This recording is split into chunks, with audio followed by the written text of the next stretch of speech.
നമുക്ക് പിന്നെ ഹീറോയിൻ ഇല്ലാണ്ടായിപ്പോയി. എന്നിട്ട് പിന്നെ നമ്മൾ ഗുഡ് നൈറ്റ് മോഹനേട്ടനൊക്കെ ആയിട്ട് സംസാരിച്ചിട്ടാണ് നമുക്ക് പെട്ടെന്ന് സിനിമ തുടങ്ങുകയും വേണം. അങ്ങനെയാണ് സുലേഖ എന്ന് പറഞ്ഞ കുട്ടിയാണ് അതിൽ അഭിനയിച്ചത്. ആ കുട്ടി വരുന്നത്. അപ്പോൾ കുട്ടി മലയാളിയല്ല. അപ്പോൾ ഈ ലാംഗ്വേജ് പ്രോബ്ലം നാച്ചുറൽ ഉണ്ടാവും. അപ്പോൾ അതാണ് അതിനകത്ത് ഒരു പുതിയൊരു ഹീറോയും വന്നത്. ആണ്. കാരണം ഇപ്പം നമ്മുടെ ബാന്ദ്രയിൽ പോലും തമന്നയായിട്ടാണ് ദിലീപേട്ടൻ കോമ്പിനേഷൻ ചെയ്തത്. അപ്പോൾ ഇതിൻ്റെ ഇടയിൽ ഈ മലയാളം അറിയാത്ത നടിമാര് വരുമ്പോൾ ചില ഇവർക്ക് എത്രയൊക്കെ പറഞ്ഞാലും നമ്മുടെ ഒരു ഉച്ചാരണം കിട്ടാൻ ഇച്ചിരി ബുദ്ധിമുട്ടാണ്.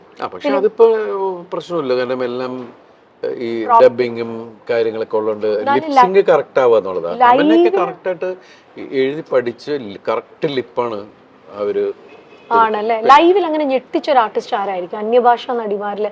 തമന്നയുടെ കാര്യം ദിലീപേട്ടൻ പറഞ്ഞു. അതല്ലാതെ ഞെട്ടിച്ചതും ചിരിപ്പിച്ചതുമായിട്ടുള്ള നടിമാർ അങ്ങനെ, കാരണം അവർക്ക് പറ്റാഞ്ഞിട്ടാണ്, അവരുടെ ലാംഗ്വേജ് അതല്ലാഞ്ഞിട്ട് അങ്ങനെ ഏതെങ്കിലും ഒരു മൊമെന്റോ? അന്യഭാഷ ഞാൻ കൂടുതലും ഇത് പുതിയ ആൾക്കാരുടെ കൂടെ അഭിനയിച്ചിട്ടുള്ള ഒരാളാണ്. അന്യഭാഷ നടികൾ വളരെ കുറവല്ലേ അല്ലേ?